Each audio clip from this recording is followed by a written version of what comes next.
Hi everyone, this channel is Moyna Bass Fishers. I am Jim Moyna, professional bass fisherman. In this video, I just want to address and just share my thoughts on the new rule this year by Bassmaster for their open tournaments. This would be for the Bassmaster Opens and the EQ Opens, which is the feeder system for the elites.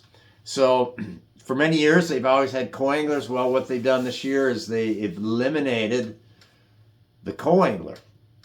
I don't know why they've done this, but there are some ramifications, and there are pros and cons to having CoAnglers or not having them. Why, like I said, why they got rid of them, I don't really know. But I can say this: fishing the Opens last year in 2024, it seemed as though maybe 50% of the pros had a CoAngler with them on any given day. So usually for a tournament, you'd have one day with a CoAngler, the other day without one. So now they're just getting rid of them altogether. And how do I feel about that? Does that make sense? I'm a little nervous about it. And here's why. The whole intent of CoAnglers, most fundamental, rudimentary, baseline reason why there are CoAnglers is to basically police the pros, to make sure that things are legit.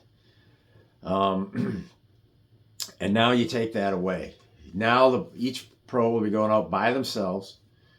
The top few anglers will go out with Bassmaster media people, but the rest of the field will be on their own to police themselves, to conduct themselves in a sporty manner, to not violate the rules, to not cheat. And let me say this: when I was young in my career, I was very naive to the concept of people cheating. I really thought that every event that I was in, everybody that was in them, was on the up and up. And for the most part, most everybody is. But over the years, time and time again, there's incidents that come up where people are just flat out just cheating. And and sometimes they even try to do it when there is a CoAngler in the boat. So what are these type of people going to do now that there's absolutely going to be nobody in their boat? That's really concerning. I just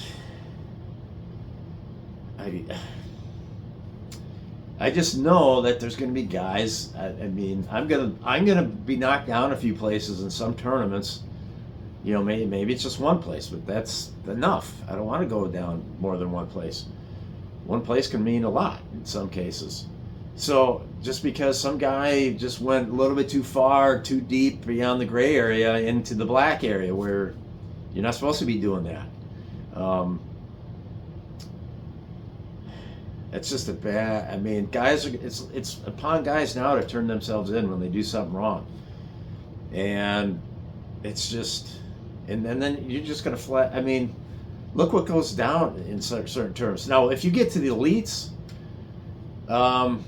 I don't even know if there's a marshal in every boat in the elites. Not really sure, but there's a lot more eyes on those people, so it's a little bit harder to get away with stuff. At this Opens, man, I'm just worried. I'm still competing in them, and I'm just hoping that one spot that maybe I get down at some point in time because some guy just overstretched the rule to where it's really not the rule anymore. He's outside the rule, and my position suffers from it. I'm just hoping it doesn't suffer enough, because my whole goal is to make 2026 elite field. So I got to fish this 2025 open circuit, and they're taking the top 9 or 10 from this circuit, and I think it's 10 now. Last year was 9. Now I think they're 10. They're taking the 10 guys out of this round of tournaments, this series of tournaments that they call the Opens, taking the top 10 and moving them into the leads for 2026. So if I fish well, I can do it. I can do it. I can get in that top 10. But and then I just, if one guy does it through just crappy means, well, hopefully I'm, still in there, and I can move on. I mean, you just see what happens in tournaments. Every year you hear stories of, guys, maybe not Bassmaster, but you hear guys just just sinking boxes of fish, and then in the tournament they go collect their box from the bottom of the lake, open up the box, take the fish out of the box, put them in their live well. This kind of crap goes on in buddy tournaments all over the place. So again, if I catch somebody cheating, they're getting turned in. That's just how it is. You can call me a snitch, whatever. But we are the police. Us pros are the police of each other. We always have been, but it's even at a higher level now without even a CoAngler around. It's just how it is. Don't be, if you see me around, you better be legit, man, because you don't want to be trying to pull nothing when I got my eyeballs on you. All right, but there's other things about taking away the CoAnglers. Really, it was always an opportunity to enhance my education, enhance my learning of the sport. I spend so much time fishing alone and by myself in practices all the time, and that when you get that CoAngler in the boat, suddenly there's things that you can learn and pick up on, and it might be just applicable for that day, kind of a thing. Like hey, you need to be throwing a tube bait instead of a goby bait, or you need to be throwing a 3/4 ounce chatterbait instead of a 3/8 chatterbait. Stuff like that, stuff that's applicable for that day. But then there's also times where a CoAngler takes a bait out of his box, and it's a bait I may or may not be aware of. It might be something I've never seen in my life, and all of a sudden they start catching, for every 2 fish I catch, they catch 5, kind of a thing, or they catch 4. And so it's like, you learn, that's how you learn things, is by fishing with other people. So that's just one less thing that's just one less opportunity to actually learn and expand my knowledge of the sport. So that's another con. So those are the 2 cons about it, really. The other con, well, there's another con that for the town. It's one less selling point for Bassmaster to offer a host city, because now they have less people coming to town to stay in their hotels, to eat at the restaurants, and that sort of thing. The pro on the positive side of it, a pro's performance is completely on his shoulders. Then there is no input from the CoAngler. There is not a CoAngler in the back of the boat catching fish on a Carolina rigged centipede, and you're not catching nothing, and then you just you're not getting that input from the CoAngler, even though you might not be saying nothing. It doesn't take long before it doesn't take that much smarts. It's pretty simple to see when a CoAngler catches a bunch of fish on a Carolina rigged centipede and you're struggling to even get a bite. It's pretty simple to switch over. So so that's one of the positives, is that it's totally on the pro now. It's on his. It's not what he can see from his CoAngler, and in some cases, CoAnglers could actually take pros to, maybe a CoAngler knows of a good spot, and he could take the pro there. Well, the pro doesn't have that anymore either. So that's kind of a good thing. And the other good thing, it's a good thing that it's just a higher purity placed upon the pro in his performance. It's a higher purity of a tournament and how the pro performs and what he catches. The other thing is pros don't have to worry about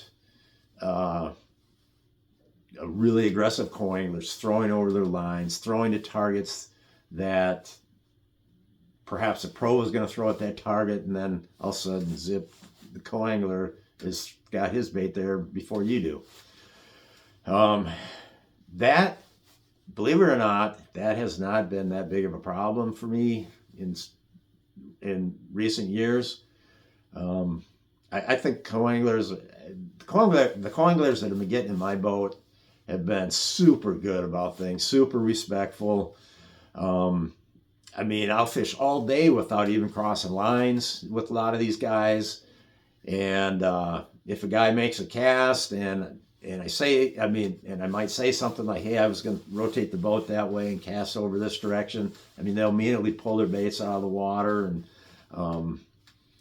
it's just, it's been a real, I mean, the coanglers have been really good about knowing those unwritten rules of, you know, of what to do. And they've been paying for gas, you know, paying their share of the gas. And it's been a pleasure fishing with these guys. So I kind of hate to see this go. But, it, you know, it's the direction it is. Bassmaster couldn't fill the fields last year. But maybe there's something Bassmaster could have done. Maybe they could have lowered the coangler entry fee or made the prize bigger. Maybe just the balance between the entry fee and the prizes that they win. Maybe that there just needed to be a bigger gap there to make it worth, you know, to make these guys make it worth their while to show up. You know, give them a lower entry fee and a higher prize. That's how you draw numbers. That's the key to drawing numbers, whether you're pros or coanglers, is, you know, just have that risk reward, that risk of what you could lose in entry fee, that risk compared to what you can win. If you can have a lower risk and higher reward for both pros and coanglers, I mean, you're just going to draw more people. So I guess that's one way they could improve that. The other, you know, I'm sure Bassmaster put in a lot of thought on this, and they probably even considered that as well. I don't know. I haven't talked to them about this subject, but I'm sure at some point that risk reward would be enough to start drawing the higher numbers. But then to the detriment, you know, there's been other, you know, people throw out reasons why coangler numbers are disappearing, and I think some of them are legitimate. Like perhaps, you know, with the advent of forward sonar, there's a big narrative among coanglers that they don't want to just drive or sit around the back of the boat and watch some pro fish out in the middle of the lake chasing suspended fish. And yes, that does happen, and that makes it tough. That makes it tough on the coangler. But that doesn't have, you know, there's out in that very same tournament, there's going to be coanglers fishing the bank with pros that are fishing the bank. So it's always been kind of the luck of the draw with coanglers. And then again with sight fish. We've had sight fishing tournaments for years, and coanglers that draw the guys that are completely dedicated to sight fishing. Well, they've been, I mean, that's just the luck of the draw. That, you know, they're at a big disadvantage in that situation. And that's always been just luck of the draw. You know, in every tournament there's going to be bank beaters. I fished a lot with forward sonar this year, and I got outfished a couple times by my coanglers. One guy on Toledo Bend, for example, there was a young guy. It was a tough bite that day, but I think I weighed 3 fish, and I was throwing at all these isolated stumps that I was seeing with a swim bait, and I only caught 3 fish. Meanwhile, my coangler, he might have even called one time. He for sure had his limit, maybe even called once. And he had a bigger weight than I did. I would love to have his weight. In fact, if I had his weight that day that he had, it wasn't a huge weight, but it was much better than mine. And that would have got me into the Toyota Championship last season. And it would have made that big a difference in my standings in that tournament to put me into the championship. So there is a luck to being, you know, there's a luck to the draw, and I think the whole negativity towards forward sonar just spilled over into the CoAnglers narratives as far as, you know, reasons why not to enter. And that's it, you know. And if you happen to draw a guy for 2 days where all you're doing is watching him, you know, fish out in the middle of the lake, yeah, I mean, that kind of sucks. So I think there's some legitimacy to that, but I think it is overblown at the same time, because I had conversations with CoAnglers that actually liked fishing with guys that were using forward sonar. So anyhow, there's that reason for dwindling numbers. And then the other reason I think perhaps is, I think one of the drivers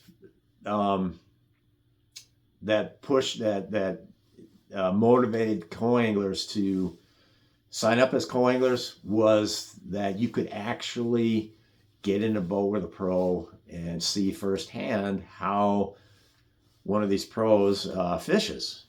You know, you're in the boat with them all day long. You see their thought processes. You see where they're fishing, how they're fishing, and then you do it all again the next day with a different pro. But now that so much information and so much live streaming is available on the World Wide Web, that you can get in, you are in these boats on these live streams. You got a camera in there live streaming, showing exactly how Skate Reese is fishing that chatterbait, or seeing exactly how